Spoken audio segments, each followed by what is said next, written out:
तो हेलो दोस्तों, आज हम बात करने वाले हैं हाल ही में रिलीज हुई फैंटास्टिक फोर मूवी के बारे में, जिसमें पहली बार हमें गैलेक्टस दिखाया जाता है, वो भी अपनी पूरी शक्तियों के साथ, जो पृथ्वी पर आकर अपनी भूख मिटाने के लिए उसे निगलना चाहता है। तो क्या अब फैंटास्टिक फोर गैलेक्टस के कहर से पृथ्वी को बचा पाएंगे? जानने के लिए इस वीडियो को पूरा देखिए। आगे बढ़ने से पहले आप सबसे एक छोटी सी रिक्वेस्ट, अगर आप चैनल पर नए हैं तो सब्सक्राइब करना न भूलें और वीडियो पसंद आए तो लाइक करके कमेंट जरूर करें। तो अब आते हैं मूवी के टॉपिक पर। शुरुआत में हमें स्यूजन स्टॉर्म को दिखाया जाता है, जिसे अभी पता चला है कि वह प्रेग्नेंट है। यही बात वह रीड रिचर्ड्स को बताती है, जो ये सुनकर काफी भावुक हो जाता है, क्योंकि ये दोनों पिछले 2 सालों से बच्चे के लिए प्रयास कर रहे थे, लेकिन उन्हें कोई अच्छी खबर नहीं मिल रही थी। इसके बाद हमें बैकग्राउंड में फैंटास्टिक फोर का पास्ट दिखाया जाता है, जिसमें जब एक मिशन के लिए ये चारों, यानी डॉक्टर रीड रिचर्ड्स, स्यूजन स्टॉर्म, उसका भाई जॉनी स्टॉर्म और बेन ग्रिम स्पेस में जाते हैं। वहाँ एक कॉस्मिक ब्लास्ट की वजह से इन चारों को सुपर पावर्स मिल जाती है। अब ये चारों मिलकर सुपर विलेन से पृथ्वी को बचाने का काम करने लगते हैं, जिसमें ये जमीन के नीचे रह रहे मोलमैन को पकड़कर उससे समझौता करते हैं कि ये दुनिया इंसानों की भी है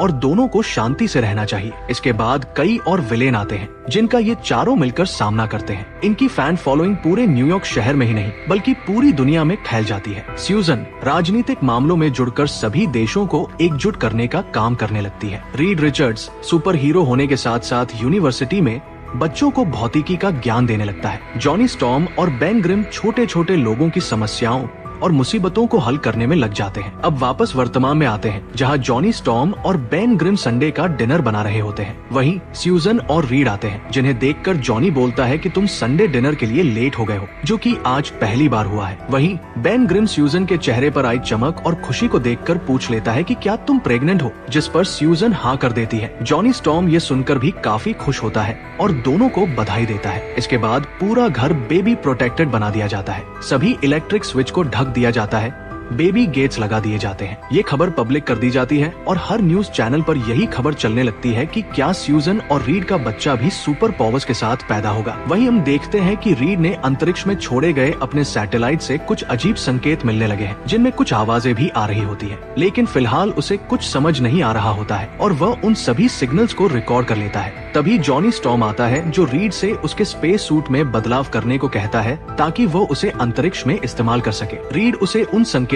के बारे में बताता है जो उसने हाल ही में पकड़े हैं। साथ ही वह जॉनी को अपनी नई खोज, एक टेलीपोर्टेशन मशीन के बारे में बताता है और एक अंडे को टेलीपोर्ट करके दिखाता है। यानी रीड का ये नया आविष्कार अब सफल हो चुका है। जॉनी स्टॉर्म उन संकेतों की रिकॉर्डिंग अपने पास रख लेता है और उन्हें बार बार सुनने लगता है ताकि वह उनके अंदर छिपे संदेश को समझ सके। वही स्यूजन रीड को ढूंढते हुए बेडरूम में आती है, जहाँ उनका रोबोट हर्बी बेबी के लिए पालना बना रहा होता है। स्यूजन रीड से कहती है कि मैंने तुमसे बेबी के लिए पालना बनाने को कहा था। तब रीड बताता है कि ये देखो, मैंने एक स्कैनिंग मशीन बनाई है जिससे हम पता लगा सकते हैं कि हमारे बच्चे में कोई कॉस्मिक पावर है या नहीं। स्यूजन उससे कहती है कि हम हर टेस्ट पहले ही कर चुके हैं, हमारा बच्चा सामान्य होगा। इसके बाद वो रीड को अपनी बॉडी को इनविजिबल करके अपने होने वाले बच्चे की झलक दिखाती है, जो बिल्कुल सामान्य लगता है और रीड की चिंता थोड़ी कम हो जाती है। बेन ग्रिम समय बिताने के लिए सड़क पर टहल रहा होता है। तभी कुछ बच्चे उसे कार को हवा में उठाकर दिखाने को कहते हैं। वह उन्हें खुश करने के लिए कुछ करतब करके दिखा देता है। अब शाम को जब ये चारों इकट्ठे होते हैं, रीड रिचर्ड्स इन तीनों को बताता है कि उसने अपने बच्चे के लिए पूरे शहर को क्राइम प्रूफ बना दिया है। जगह पेट्रोलिंग कार्स चक्कर लगाती रहती है,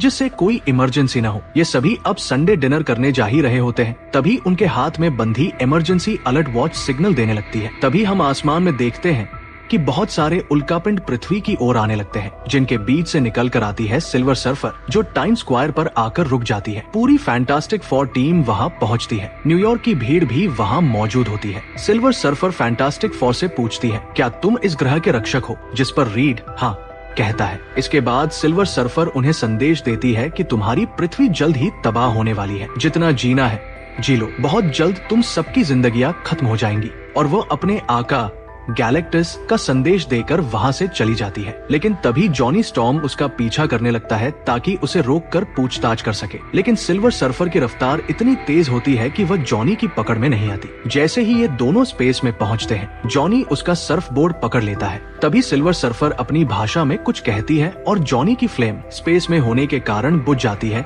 और वो बहुत तेजी से नीचे गिरता है, जिसके बाद पूरी फैंटास्टिक फोर टीम में खलबली मच जाती है। रीड अपना सारा स्पेस डेटा एनालाइज करने लगता है, जहाँ से उसे पता चलता है कि उनके आसपास के कई ग्रह ऐसे ही गायब हो गए हैं, मानो वो पहले कभी थे ही नहीं। और हर एक ग्रह पर उसे सिल्वर सर्फर की ऊर्जा मिली है, यानी सिल्वर सर्फर के वहाँ जाने के बाद ही उनका नामो निशान मिट गया था। रीड समझ जाता है कि अब यही हाल उनके ग्रह का भी होने वाला है, जिससे बचने के लिए वो योजना बनाता है कि इससे पहले कि गैलेक्टस यहाँ आए, हमें ही जाकर उस खतरे को खत्म कर देना चाहिए। इसी बीच जॉनी बताता है कि उसने सिल्वर सर्फर से बात की थी। उसने मुझे कुछ कहा था, लेकिन वह किसी दूसरी भाषा में था और उसकी आवाज में फिक्र भी थी। बाकी टीम मेंबर्स बस यही समझते हैं कि जैसे जॉनी हर लड़की के प्यार में पड़ जाता है, वैसे ही वो सिल्वर सर्फर को भी चाहने लगा है और उसकी बातों को नजरअंदाज कर देते हैं। जॉनी खुद को साबित करने के लिए पहले के ही ट्रांसमिशन को ध्यान से सुनने लगता है, जहां उसे पता चलता है कि ये सभी सिग्नल्स 23 अलग अलग भाषाओं में हैं और उनमें से एक में ही सिल्वर सर्फर ने उससे बात की थी। इस जानकारी से स्यूजन उसे शाबाशी देती है। इसके बाद रीड रिचर्ड्स जॉनी स्टॉर्म को अपने नए और अपग्रेडेड स्पेस सूट्स दिखाता है,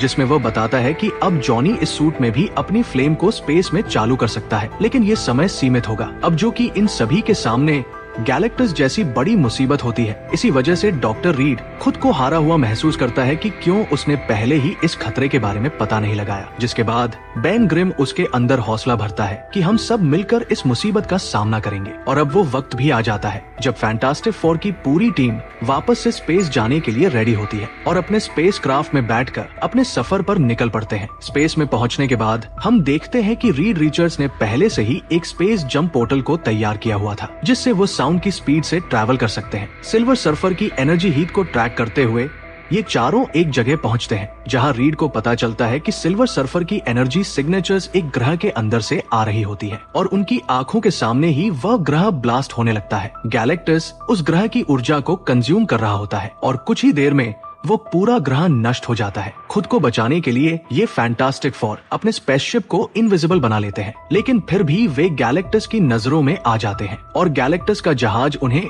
अपनी ओर खींचने लगता है। इसी बीच सिल्वर सर्फर उनके स्पेसशिप पर आकर उन्हें आगाह करती है कि उनके मालिक यानी गैलेक्टस उनसे मिलना चाहते हैं और यह भी कहती है कि उन्हें यहाँ नहीं आना चाहिए था। ये चारों सिल्वर सर्फर के पीछे पीछे गैलेक्टस की ओर चल पड़ते हैं। रास्ते में सूजन उससे पूछती है कि गैलेक्टस कैसे चुनता है कि उसे कौन सा ग्रह खाना है। तब सिल्वर सर्फर बताती है कि वो नहीं चुनते, बल्कि उन सभी ग्रहों को मैं चुनती हूँ। जॉनी अपनी फ्लेम जलाकर सिल्वर सर्फर के नजदीक आके उससे उन शब्दों के बारे में पूछने लगता है जो उसने जॉनी से पृथ्वी पर आने के बाद कहे थे। तभी सिल्वर सर्फर उन शब्दों को दोहराकर उनका मतलब बताती है, अपने के साथ मरो। अब ये सब गैलेक्टस के पास पहुंच जाते हैं, जिसे देखकर उन चारों की तो आंखें फटी की फटी रह जाती है। गैलेक्टस का विशाल शरीर देखकर वे पूरी तरह दंग रह जाते हैं। गैलेक्टस अपने सिंहासन पर बैठा हुआ उस ग्रह की ऊर्जा को कंज्यूम कर रहा होता है, जिसे उसने अभी अभी खत्म किया है। गैलेक्टस उन सभी से कहता है कि तुम बहुत दूर तक चले आए, वो भी अपनी जान की भीख मांगने। डॉक्टर कहता है कि हम बस बात करने आए हैं।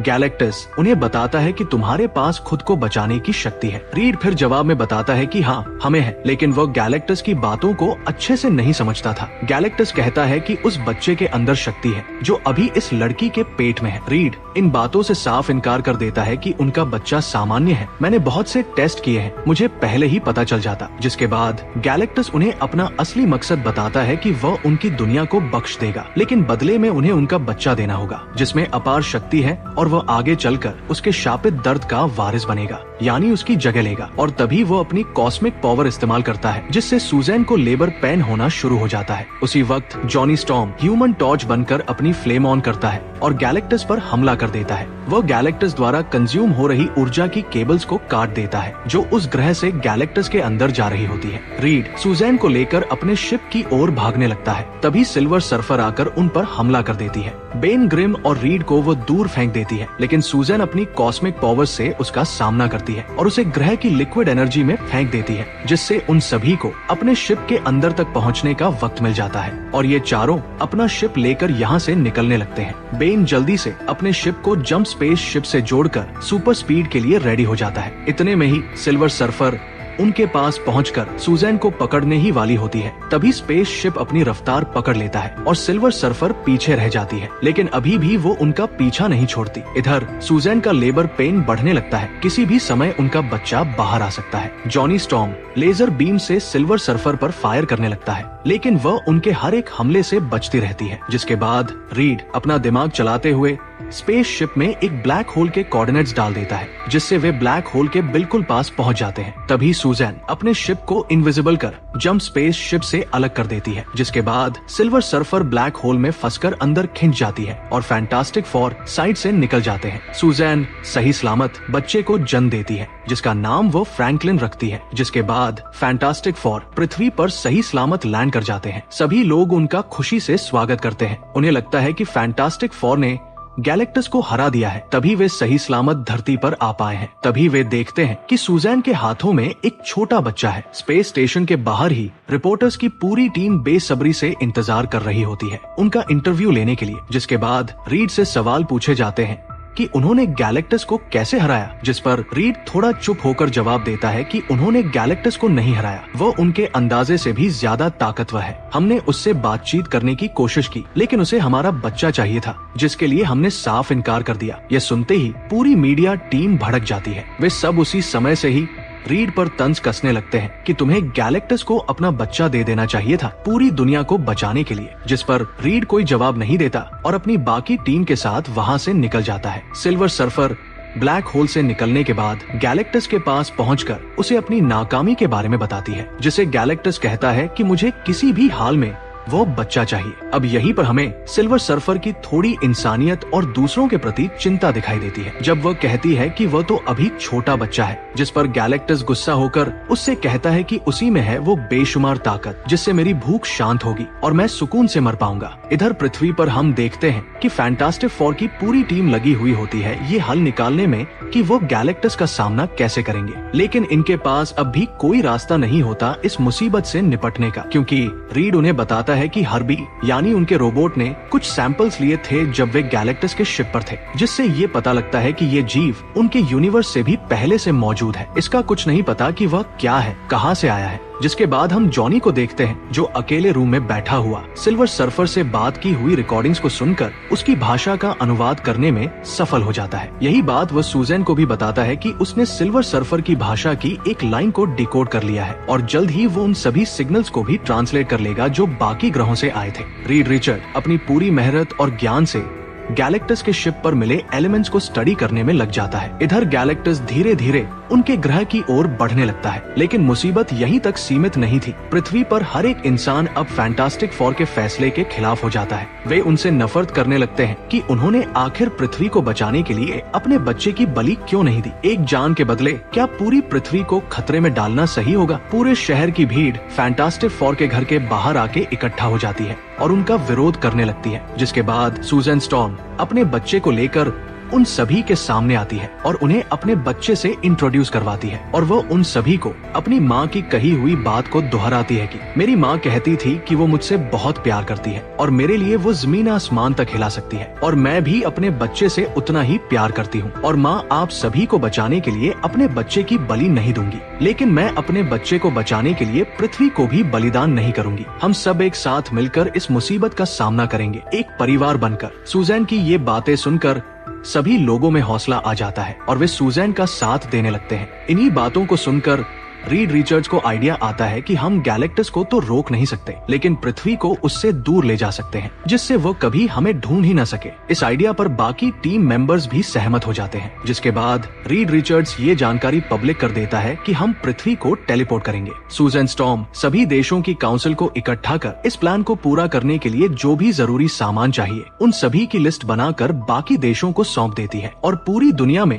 टेलीपोर्टेशन ब्रिजेस बनाने का काम शुरू हो जाता है। जल्द ही सभी ब्रिज को कंप्लीट करके रीड तैयारी कर लेता है पृथ्वी को अपनी जगह से दूर ले जाने की, जिसे गैलेक्टस करोड़ों सालों तक नहीं ढूंढ पाएगा। जॉनी स्टॉर्म बाकी ग्रहों से आए सिग्नल्स को डिकोड करने लग जाता है, जिसमें उसे कामयाबी भी मिल जाती है। टेलीपोर्टेशन ब्रिज का इस्तेमाल करने में काफी ज्यादा ऊर्जा की जरूरत पड़ती है, जिससे वो ऊर्जा बचाने के लिए पूरे शहर से बिजली आयात करने लगते हैं और वह दिन भी आ जाता है जब पृथ्वी को उसकी जगह से हटाना है। पूरी तैयारी हो चुकी है, सभी टेलीपोर्टेशन ब्रिज को एक्टिवेट कर दिया दिया जाता है और पूरी पृथ्वी पर एक सुरक्षा कवच जैसा बनने लगता है और ये कवच पूरा होने ही वाला होता है। तभी वहाँ सिल्वर सर्फर आके उन ब्रिज को तबाह करने लगती है। वह एक एक करके पूरी दुनिया में जितने भी टेलीपोर्टेशन ब्रिज लगाए गए थे सभी को नष्ट कर देती है और आखिर में बचा न्यूयॉर्क शहर के टाइम्स स्क्वायर में ब्रिज को भी नष्ट करने वाली होती है। तभी वहाँ ह्यूमन टॉर्च आ जाता है उसका सामना करने के लिए। ह्यूमन टॉर्च उस पर हमला कर उस आखिरी ब्रिज को तबाह होने से बचा लेता है, जिसके बाद सिल्वर सर्फर ह्यूमन टॉर्च का पीछा करने लगती है। जिसके बाद ह्यूमन टॉर्च सिल्वर सर्फर की भाषा से डिकोड किए हुए उन सिग्नल्स को चालू कर देता है जिसमें मासूम लोगों के रोने और चिल्लाने की आवाज होती है। उसी में वह सिग्नल भी होता है जिसमें सिल्वर सर्फर के ग्रह के लोग उसे शुक्रिया अदा कर रहे होते हैं उनकी जान बचाने के लिए, क्योंकि जब गैलेक्टस ने उनके ग्रह को खाने के लिए उस पर हमला किया था, सिल्वर सर्फर ने अपना बलिदान देकर अपने ग्रह को बचा लिया था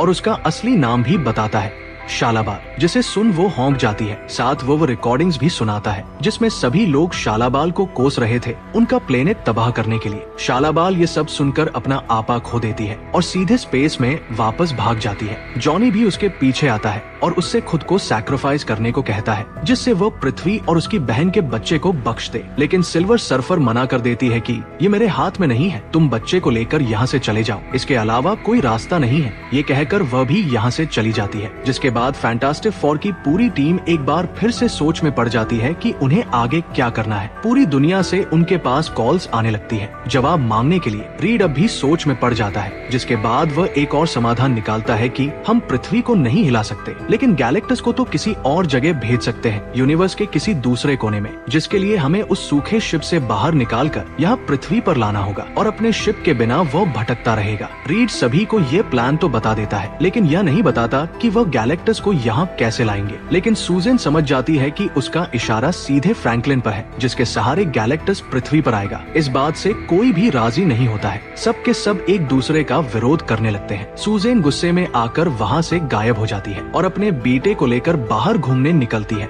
रीड भी वहीं आ जाता है जो उसे बताता है कि इसके अलावा कोई दूसरा रास्ता नहीं है। जिसके बाद अब ये सब मिलकर इस प्लान को अंजाम देने में लग जाते हैं। गैलेक्टस अब अपना शिप लेकर पृथ्वी के वायुमंडल में घुस चुका है। सूजन और रीड अपने बेबी फ्रैंकलिन को टाइम्स स्क्वायर के बीचों बीच रख देते हैं और वहाँ से निकल जाते हैं। तभी गैलेक्टस पृथ्वी की जमीन पर अपना पहला कदम रखता है। उसका विशाल शरीर समुद्र में छलांग लगाने के बाद भी सिर्फ घुटनों तक ही डूबा हुआ था। गैलेक्टस पहले तो पृथ्वी की मिट्टी को सूंघता है और फिर फ्रैंकलिन को ढूंढने के लिए पूरे शहर को स्कैन करने लगता है, जहां उसे फ्रैंकलिन दिख जाता है और वो फ्रैंकलिन को लेने के लिए उसकी तरफ बढ़ने लगता है। उसके कदमों की आहट से पूरा शहर दहलने लगता है। जमीन के नीचे जितने भी लोग छुपे हुए थे वो सब भी गैलेक्टस के कदमों को महसूस कर पा रहे होते हैं। गैलेक्टस फ्रैंकलिन के बहुत नजदीक पहुंच जाता है और उसे उठाने ही वाला होता है। तभी फैंटास्टिक फोर की पूरी टीम उस पर अचानक से हमला कर उसका ध्यान भटकाने लगती है, जिससे मौका देखकर रीड रिचर्ड्स फ्रैंकलिन को उसकी जगह से हटाकर एक खाली पालना रख देता है। गैलेक्टस आगे बढ़ने लगता है और उनके टेलीपोर्टेशन ब्रिज के सर्कल में कदम रखने ही वाला होता है, लेकिन तभी वह जान जाता है कि फ्रैंकलिन को कहीं